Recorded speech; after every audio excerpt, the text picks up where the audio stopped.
all trades. I'm Cinnamon from Country Craft YouTube channel. And I'm Julianne, and I am from Dirt Patch Heaven on YouTube and also dirtpatchheaven.com. So today we have a great show. I'm really excited about this because it's something that Derek and I have talked about before, and Julianne and I have kind of covered it just a tiny bit. And it's funny that I said tiny. It's about tiny houses. And then we're also going to be talking today about blood meal for gardens, sipping rivers, and where else the conversation leads us, because usually we go a little off track, but it's still fun subject. So first we want to go ahead and do our Bible pick of the week, Bible verse pick of the week, where we both talk about what verse spoke to us this week, since the Bible is a constant teacher. So Julianne, you can go ahead and start with yours. Okay, so since we're talking about tiny houses today, the scripture I went and found was about frugality.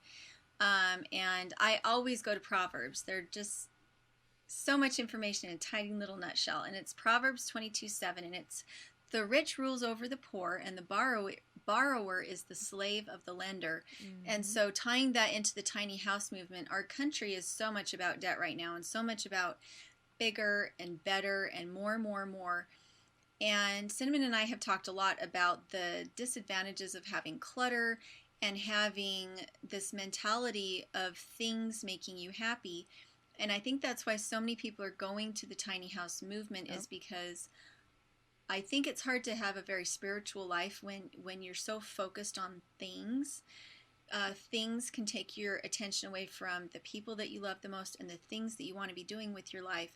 And a lot of people do the tiny house thing because they're able to afford a home without being in a lot of debt, which I think is a very spiritual way to live, is that way no man is your master. God is your master, not a man who holds your mortgage. So, yeah. Yep, I had two thoughts when you were talking about that. The first one is that, it's a good way. Having a tiny house is actually a very good way to prepare for heaven, because you come into this world with nothing, you leave with nothing. So if you're not attached to those things, like God created us to serve him and to help each other out and to show, Christ Jesus through us and our actions and stuff. And if we're tied to all this stuff, that's taken away, the time that we could spend, because time is like the most valuable thing that we can give to other people. It literally is priceless. And the other thing I was thinking about, wait, I should have written it down. Wait, so we were talking about, oh man, I really should have written it down. It was really good too. We were talking about, like not being tied down by things. Oh, it might come to me, might not. Okay, so I'm going to go ahead and go on my verse. Okay, and my verse is actually from James. It's not completely to do with our thing, but I think, this is a good passage. And it's actually James 1:22 through 26. And it says, "Be ye doers of the word, and not hearers only, deceiving your own selves. For if any be a hearer of the word and not a doer, he is like unto a man beholding his natural face in a glass. For he beholdeth himself and goeth his way, and straightway forgetteth what manner of man he was. But whoso looketh into the perfect law of liberty, and continueth therein, he being not a forgetful hearer, but a doer of the work, this man shall be blessed in his deed. If any man among you seem to be religious, and bridleth not his tongue, but deceiveth his own heart, this man's religion is vain." So we aren't supposed to just hear the words and stuff. We're supposed to do them. And what better way of doing acts of service than to help people in any way that we can? And this is kind of why, and I know I've said this before, but I truly mean it, is that, God makes it very fun. It makes it actually enjoyable for us to help other people, where you get such a natural, what is it? There's an extrinsic and intrinsic, right? Like motivation, where, money could be an external one, but an internal one is like you score a field goal and you're like, woohoo! Because it's like something that makes you happy and stuff. And that's kind of like what it is. So when you do stuff for other people, you actually get this joy about it, which is just it's amazing that we're wired that way. Not everything is, It is. external or anything like that. So, doing this podcast, it is fun for us, but I feel like, it's a good way to teach people organizing things or garden things or homestay, like just different things that maybe they just need to hear it from someone else to get the encouragement to do these things. So, exactly. yeah. Okay, so, Julianne, I'm going to go ahead and let you go first. You want to go ahead and talk about what's new in your neck of the woods? We had a couple nights of frost, and What? we lost. Yeah, right? Usually our last frost is the middle of June. You know what? I was actually, working on the ebook things that we're going to have for each of our podcasts. And I was listening to some of the podcasts today to get ideas and stuff. And I actually listened to the one where you said that your last frost date was in June. And I'm like, man, maybe I should ask Julie if, they've made it past their frost date. So, really? You had frost? It's been hot here, which is weird. 2 nights in a row. Well, and it's been hot during the day here. It's been in the 80s. And then frost? And yeah, well, we've had snow in July before. It didn't freeze the day that it snowed. It was too warm to freeze when it snowed on the 4th of July. But yeah, this last week we had 2 days of frost, and anything that I had planted really densely actually made it. Anything that was planted like more separately and didn't have mulch around it died. Oh, that's so disappointing. But it's kind of to be expected. It's kind of the life of a gardener, is that you learn not to take anything for granted. And so everything that I lost, I had planted. I plant every 2 weeks so that I have a succession of things that are coming on at different times, because you can't use all of it fresh at the same time. And so the pole beans died, and it doesn't really matter though, because I had planted pole beans 2 weeks ago, so they're coming up now. Good. Yeah. and so it will all be okay. And that's probably the one thing that I would tell gardeners is that the way to be a happy gardener is to plant constantly, always try new things, and recognize that there's a blessing just in the action of being out in your garden. And as long as you're consistent and you're just always replant. Don't ever get discouraged because you planted once and it destroyed it. Find a different way to do it. Plant again. Up to a certain point, you can always just plant again. It's funny that that's what's going on in your garden, because I was actually thinking today, I'm like, man, after the podcast, if I have time, I want to plant a little bit more. Like, our stuff, man, I can't remember if it was October or November is when, like, I did the last harvest. I want to say it was in October, and it was still, really cold and stuff. But you know how, like, Facebook will give you, like, the time hop thing, what happened last year? Mm-hmm. Yeah. For today, it showed is when we had the big flood, last year that flooded out my garden and stuff. And I had taken pictures, and I'm looking in the pictures, and a bunch of my plants and stuff actually looked a lot bigger than it did this year. And I'm thinking, maybe it's because there wasn't, that good rain. We haven't gotten any. It keeps saying on, WeatherBug that it's like 50% chance of rain or 80, and then nothing. Like sometimes it's like a drizzle for like a minute, and then that's it. And so it's been very, very frustrating, because I've actually watered my garden every single day, and it hasn't made a difference. So it's a little sad, but I'm thinking I'm actually going to try and can some corn this year.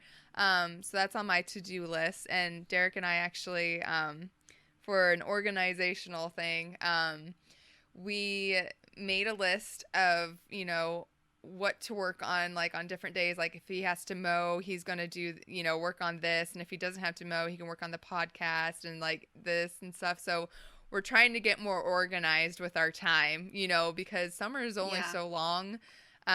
So that's something that we definitely want to, there's a lot of projects to do, but I still have a lot of work going on in the garden. But I did get some radishes. So yay!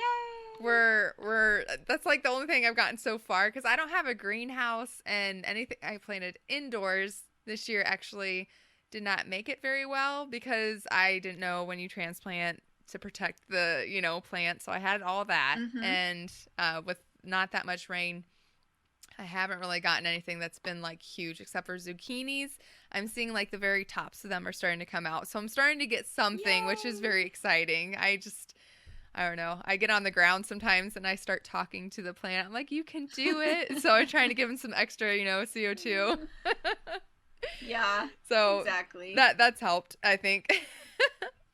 Yeah. Well, and it when you do that kind of thing, even if it doesn't actually benefit the plants that you're talking to them, what it does do is it gets you down on their level, noticing if there's something wrong with them. Yeah. If for no other reason you're getting down there and you're looking at the leaves, and as you're talking to it, you're noticing, oh, there's some bugs on your leaves. And so they benefit that. What did they say? The best fertilizer is the farmer's footprints. Aww. Because it means that the farmer went out and checked on things. And so the presence of the farmer to come out and do a little bit of what, just sitting there and observing is the best fertilizer because it's preventative. That's awesome. I've never heard of that before. Yeah. You haven't heard that? Best fertilizer is a farmer's footprints. Ah, I like that a lot. Yeah. Okay, so we can go ahead and move on to talking about our tiny houses. So for those of you who don't know what a tiny house is, it's basically exactly what it sounds like. It's going to be usually some people have them on trailers, so that they can go from place to place. And it's different than a trailer. It's, geez, I don't know. How do you describe it, Julie? They're usually stick built, it seems like. Yeah. So rather than being something flimsy like a trailer that is made out of press board, I lived in one of those as a kid, and it off-gassed because it had all the nasty press board and it wasn't well insulated and the wind actually came through the walls. Oh. A tiny house is more of a stick built house normally, and they have good carpentry, good lumber. They used everything that would have gone into a regular home just on a smaller scale, and meant to just be tough. Right. And usually it'll be, I wouldn't say 2 floors really, but the part of the roof where it, it goes into like an A shape, or, like it comes to a point. Yeah. Mm-hmm. At that point, usually that's where they'll have a loft up there, and that's usually where people sleep. So then the floor space, they can use that. These are like really, really, really, really small houses. So you have to be able to plan very well, when you're actually thinking about this. And Julia talked about it before because she made the very good observation that, she's outside all the time, so she doesn't have to have a big house because they're not really in it that much. And John, her husband's thing was he said he wanted at least 2 bathrooms because she has 2 daughters, and, so it's her and John and their 2 daughters. And so being totally outnumbered, 3-1, he wants like some privacy, which, you know what? I completely understand because my brother and my dad were the only ones in our house. And then there was 6 girls, my mom and the 5 girls. And so I remember, man, it always seemed like he was in the bathroom. Right. But it's not because he was always in the bathroom, but it's because he'd be like, that was his alone time, his relaxing time to get away from everybody else. So I don't know. Yeah. I think it might be a guy thing to completely want to have your own bathroom. Yeah. So it's understandable, but well, and we lived in a tiny house. I don't know if you'd call it a tiny house, but it was a small house when we got married. It was 600 square feet. Nice. And we had both of the girls while we lived there. Our washer was in our kitchen, which was really nice. It was just, you could do laundry while you were cooking if you needed to. That's awesome. But we had 3 bedrooms, and one of those bedrooms was a man cave. I do really feel strongly that if your man works away from home and you're the homemaker, that your man needs some private space. I don't like it being the bathroom because I hate to clean bathrooms. I hate washing tubs and showers and everything. And my husband doesn't clean bathrooms, so he doesn't care. But I made that space. One whole bedroom was his for reloading his guns, for reading, for just sitting, and just because I would get protective of the space. I wanted the space to stay clean. I wanted it to have a certain feel to it. And I would get bossy about it when he would come home. And I think that's really common for stay-at-home women to be like, this is my turf, this is where I live and work, and you're making my work harder because of the way that you're leaving your stuff around. Right. And so by having that extra space for him, it meant that if he did leave a mess down and he didn't clean it up before it was time for him to go to work the next day, I could take his stuff and I could go put it in his room, and it didn't have to bother me, and I didn't have to rearrange it. I just had to put it in his room. And so when we did plans for our tiny house, we actually planned in a small man cave and the house we were looking at, I think, was a 12 by 30. And we still felt like it was a priority for him to have his own little man cave. Mm-hmm.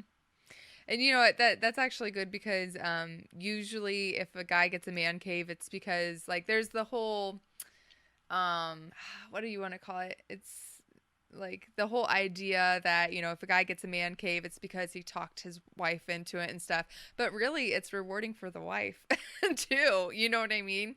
Because, you know, if you want to stay in there and clean it whenever, you're the only one who's in there, so you're the only one that's going to really bother. And right. And it means that I'm not acting like his mother. Like, yes. You have to keep it at a certain level of cleanliness. With or else with a marriage is to not ever want to be in that position where your mate looks at you as the mother or anything like that. So since you kind of have already looked into tiny houses and stuff, did you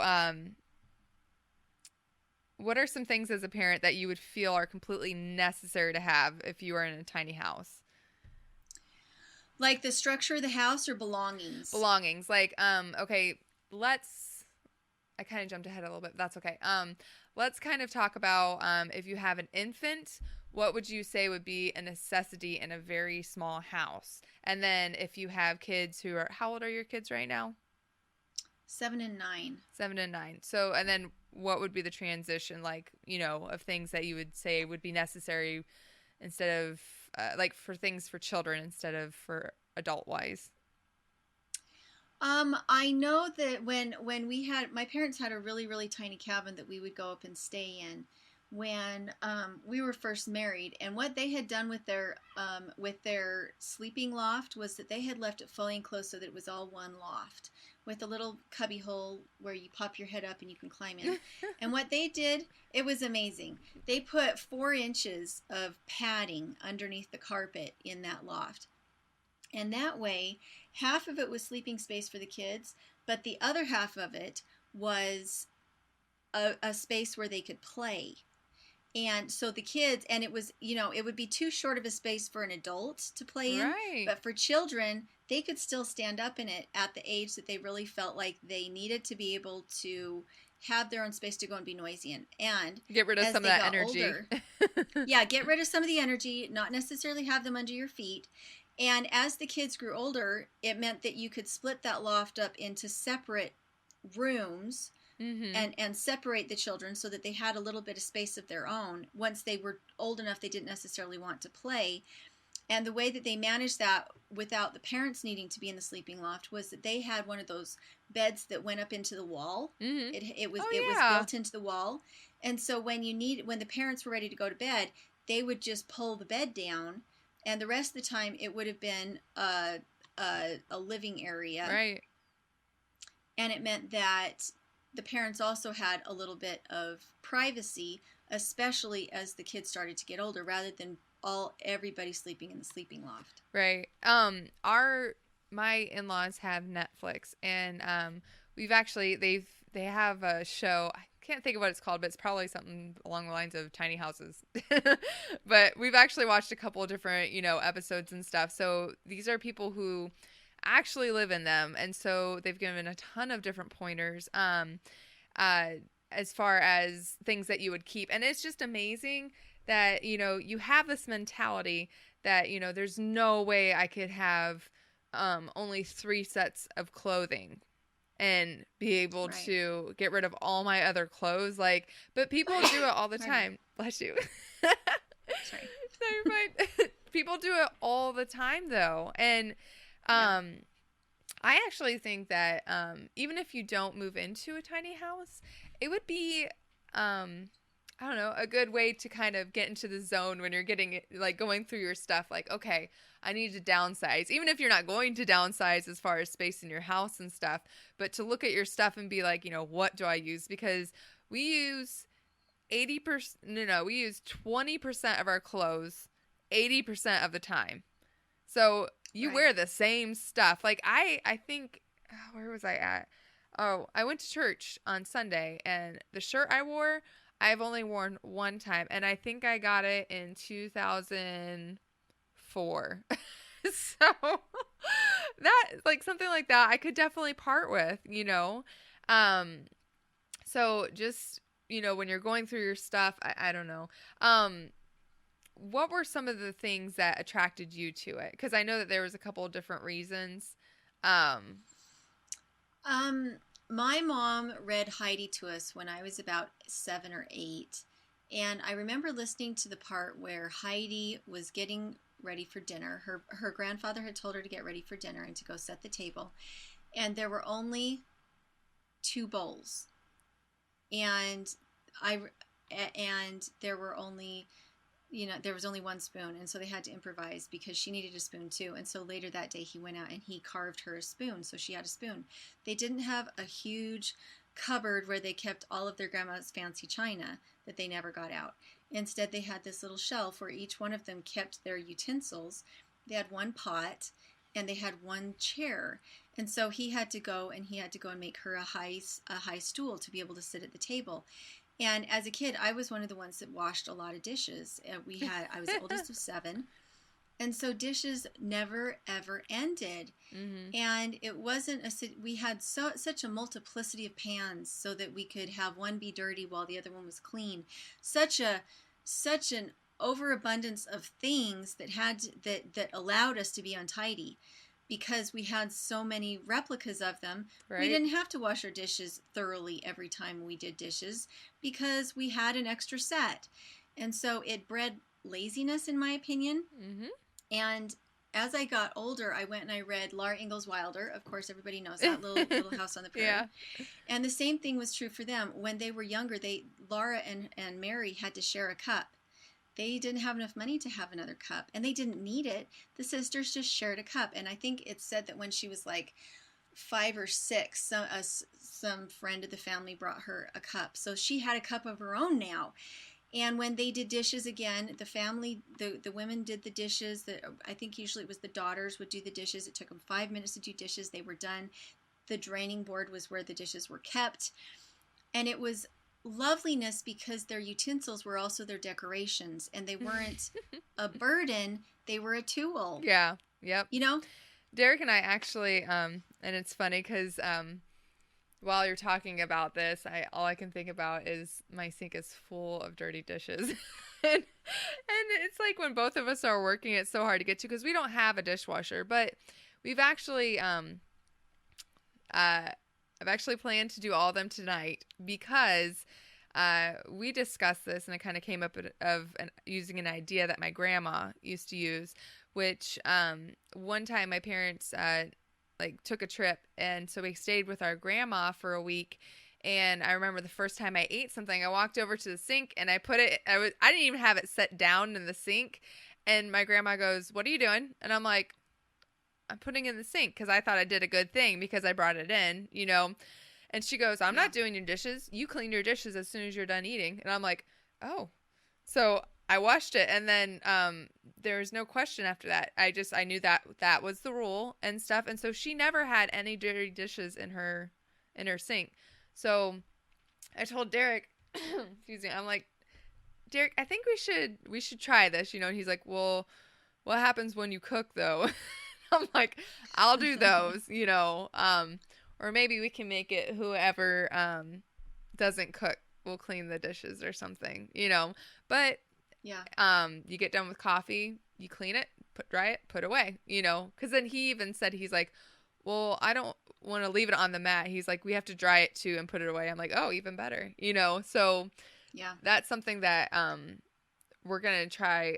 Hopefully, if I can get all the dishes done and everything set up for tonight, and we can start that rule, and that'll make life so much easier. It's actually, a lot of people think it's so much easier if you have a plethora of items, you know, in the same category, but it pulls you away. Oh, that's the thing I was going to say at the beginning where I'm like, what was I going to say?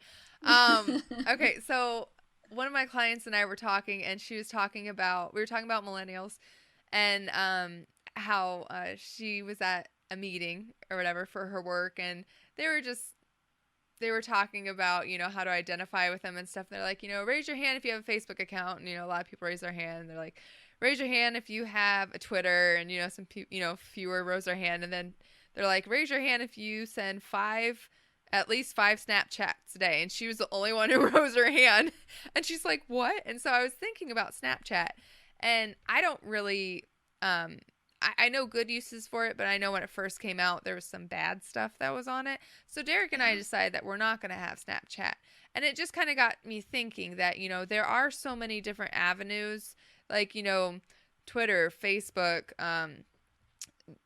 Google Hangouts, like, you know, there's all these different avenues that can take up your time viewing other people's lives. Do you know what I mean? That it makes it hard for you to live your own. Focus on your own. Yeah. So we've decided that, you know, some of my sisters were talking, and one of my sister who just became a mom and for the first time in September, she sends Snapchats and stuff. And so I felt a little bit left out because, like, usually when all of our sisters do stuff, everyone's included, you know? And so I'm just like, oh, I'm going to miss out on those. But I'm like, but you know what? I follow the pictures on Facebook. I get to see her sometimes, you know, so I don't have to, you know, even though, I don't know.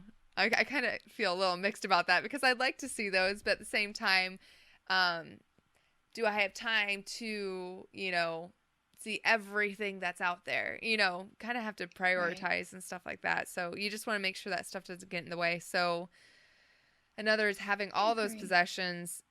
Sometimes it's not a good thing, you know, to have more. Yeah. Well, and sometimes this is one thing. A lot of times we're told that it's good for the economy, or that having something different is good for the environment. For instance, when we were talking about dishes, they say that using a dishwasher is more environmentally friendly because you use less water, less electricity or something. But what we found was that we had to own a lot more dishes in order to fill that dishwasher to be able to use it efficiently so that it was full when we used it. And so what we ended up doing, and especially for those listening that have children, this is the key. What you don't have, you can't mess up.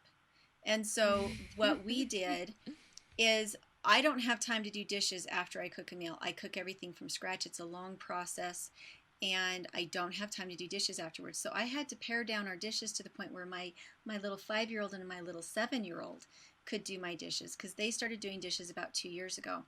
That's awesome. And yeah, and it was really overwhelming for them to try and unload this huge dishwasher of all these dishes. They could do it, but it was a lot of dishes. And and we were going through it, like we were starting this dishwasher over 3 times a day, and we only had 4 people in our family, so go figure that out. But what we did is, instead, now we have 1 bowl for each person, so we have 4 bowls. And we have 1 plate for each person, so we have 4 plates. And I've taken all of the redundant glass jars and cups and pots and pans and any kind of silverware that's redundant out of the house, and we gave it away. And it's down to the point where anybody can do dishes. Even if Kaya's doing dishes by herself, she can do it in about 7 minutes. And it means that rather than having our tidiness be a burden to our children, instead it's a learning opportunity where we get to spend time with them. But by having multiple sets of everything, you turn it into drudgery rather than a sharing experience, because nobody wants to do it. Right. So the question that pops up is, what if you have guests? I keep a box of plates in a bottom cupboard scooted to the back where the girls can't see it, so that they can't see it and say, oh, there is a clean dish, I can use that. Right. We also keep a stack of paper plates downstairs in storage, so that if we have unexpected guests, we just bring out our paper plates. And I compost my paper plates, so it's not like they go to any waste or anything. It's not like they go in the garbage. In the winter, we burn paper. In the summer, I compost it. And so And we use glass jars. We use mason jars as drinking glasses, so I can always just send girls downstairs to get more mason jars when we have guests come over. Yeah, that's perfect. And I was kind of thinking about that, the whole ideal or idea of having your grandma's china set for what? You have a special place in your cupboards that you put them so they don't get hurt, but you don't use them, but you just keep passing them. But why? It's those kind of things that, it's almost like socially unacceptable to be like, well, I got rid of, grandma's fine china. What? But why are you keeping it? Isn't that kind of the supreme worship of objects, though? Kind of your golden calf. Yeah. Because it's an object, you don't use it.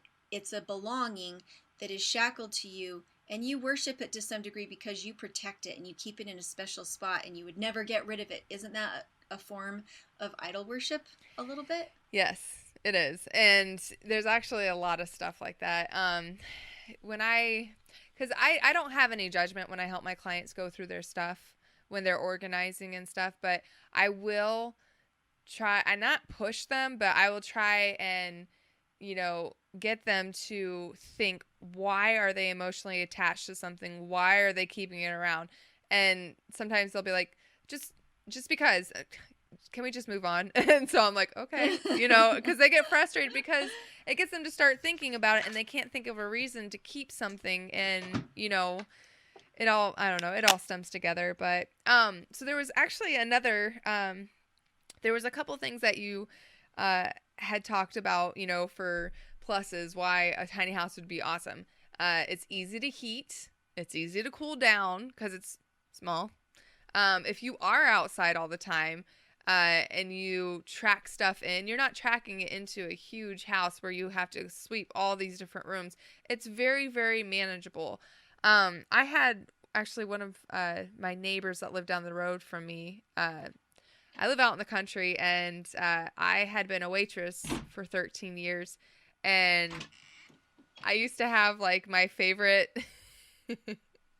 Which one was that? Kaya. I used to have my favorite table that used to come in all the time.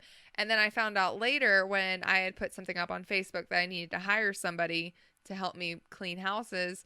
Somebody said her name, and I found out that she lives down the road from me. And I'm like, what? So anyways, long story short, her and I started cleaning houses, and then she got engaged. So she was going to be leaving me.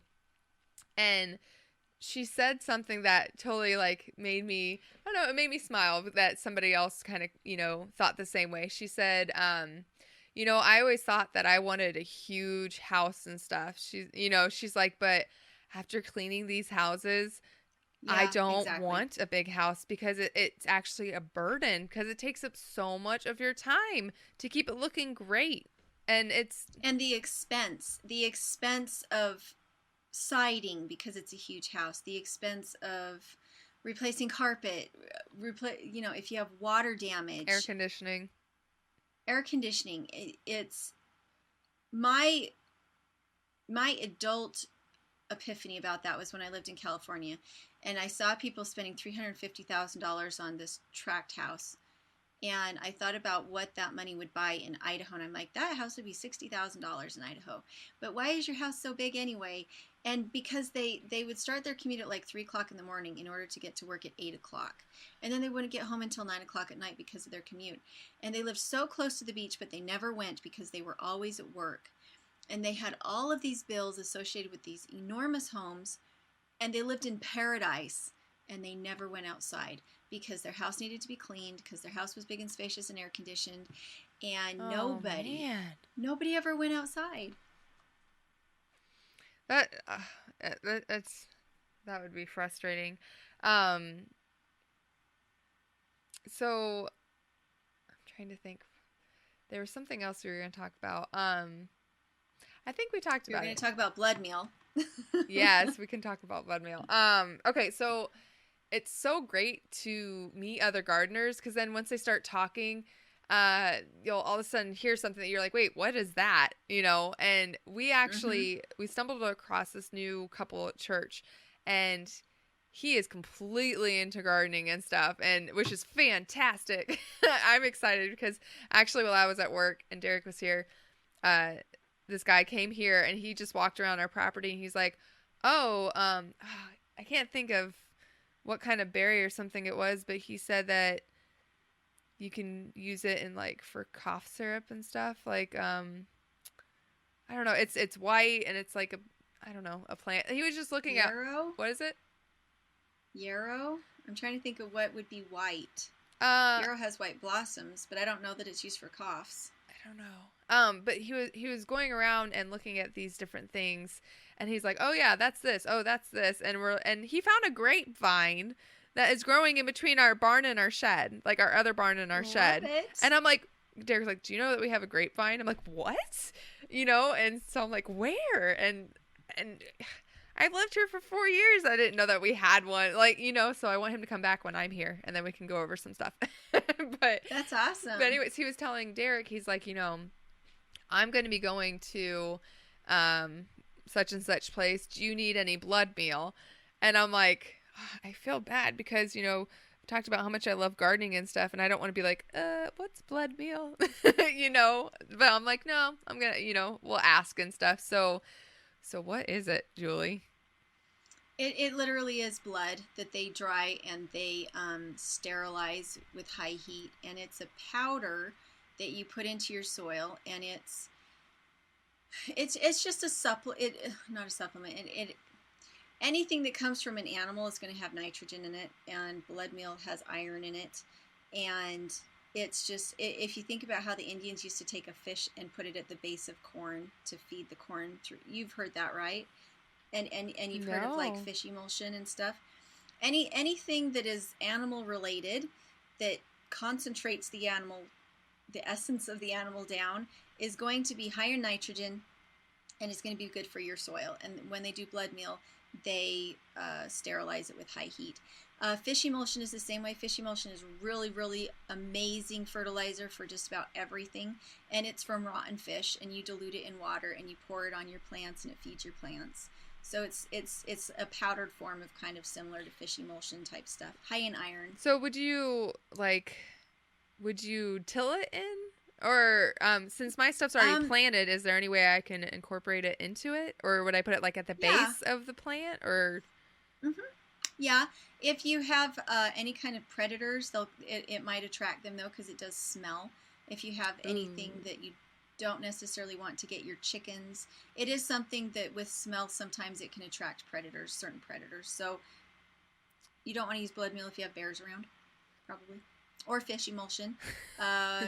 You know, anything that's smelly will attract critters, and so we don't have but it's good. bears, but I know that we have foxes. Would that be so bad? It might attract them a little bit. Ooh. It depends. Anything like that, I like to keep far away from the coop because when we butcher things and we have gut piles and stuff like that, we want the chickens to eat. We'll keep it about 100 yards away from the chicken coop, so that if it does attract predators, it attracts them away from the coop, rather than alerting them to the fact that there's live animals, live treats in the coop. Right. So, yeah, I think it might be a good distance. So, something else that he asked if we had was azomite. Azomite. It says it can be powder or granulated. It says increases nutrient uptake, promote biological activity, improves crop yield, builds and corrects micronutrient deficiencies. Micronized. Have you ever heard of that before? Is it a blend of fertilizers, or is it like a mineral? That's a good question. Does it say? It might be something specific to your area that's a brand. Okay, so he's really into like the makeup of the dirt. Like getting your dirt tested, seeing, you know, what kind of blend you would need to, you know, make it sufficient, like the stuff that's come out of it, like on iron and nitrates and all that kind of stuff, and carbon. And so I don't know. That's something I'm going to be looking into and actually reading a lot about. And I was thinking about maybe having a podcast about it, because he gave me this book to read and also this one video. And I think it said like Back to Eden or something like that. It's Oh, about yeah. not tilling. Have you seen it? Yeah. I do that. Yeah. I haven't seen it yet. Don't say anything.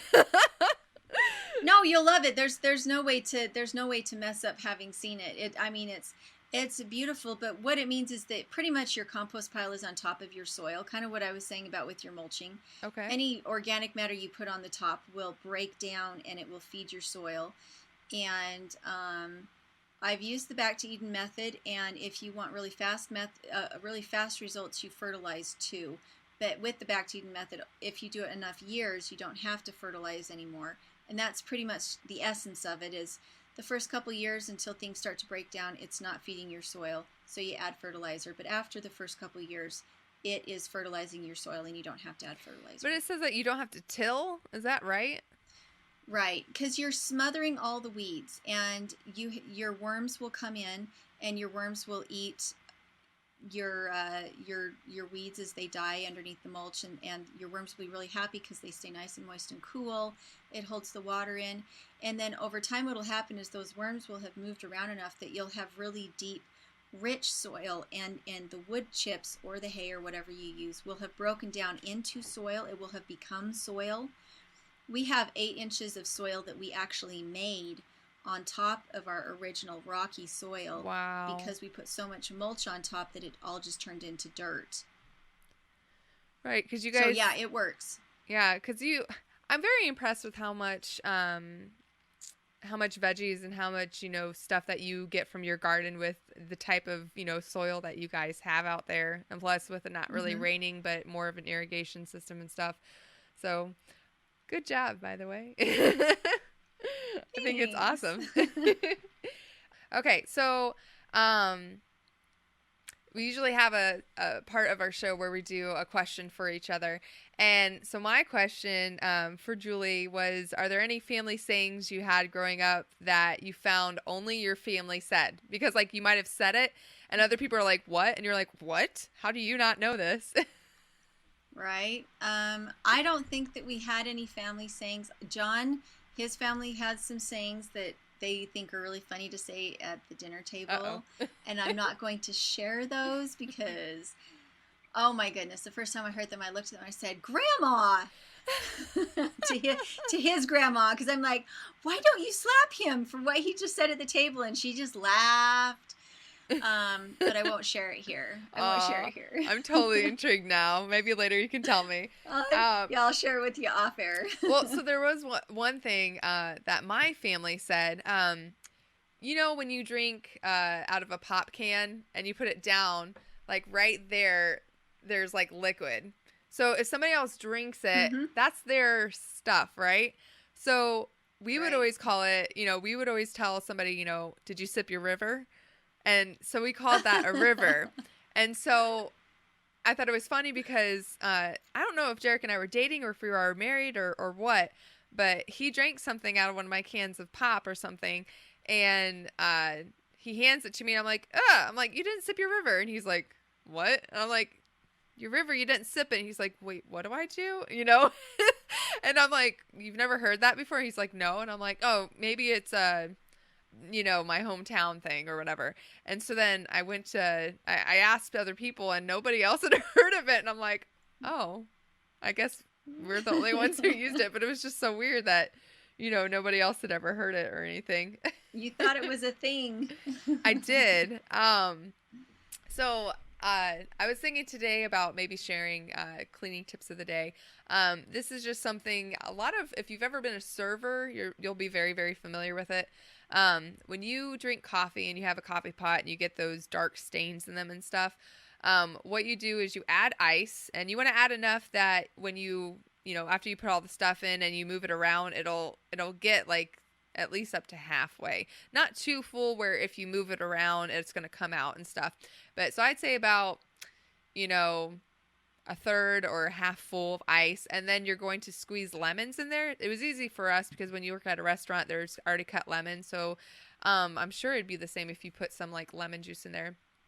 But then you also put salt. And then after you put those 3 things in, you just swish it around, and it'll get everything. It'll get all the stains out of your coffee pot. And that's awesome. My parents growing up, this is part of the reason why I hate the smell of vinegar. To clean the actual coffee pot system, they would they'd fill up the coffee pot of vinegar and they'd pour it in, and they just kept running it through until they got all the vinegar out. So they kept adding water, running it through. So it would smell like vinegar in the house, but it actually cleans the system and stuff. So right. So that's just a little cleaning tip. That'd be stinky. It was. Besides the other use for vinegar, did you ever try that? Using vinegar? Oh, for my sunburns? Yeah. Kaya had a sunburn the other night, and I thought of it. And she wanted me to put aloe on it instead, but I was like, oh, we should try vinegar. But I didn't try it. I haven't done it yet. Thankfully, I haven't had a sunburn since then, but I do need to try it. But Kaya really wanted some aloe. I don't know that it helped her. I think for her, it's like a sugar pill. Right. Just to kind of share real quick, growing up, I went to the pool all the time. I was in swim team, and I only burn, peel, and freckle. So the sun hates me.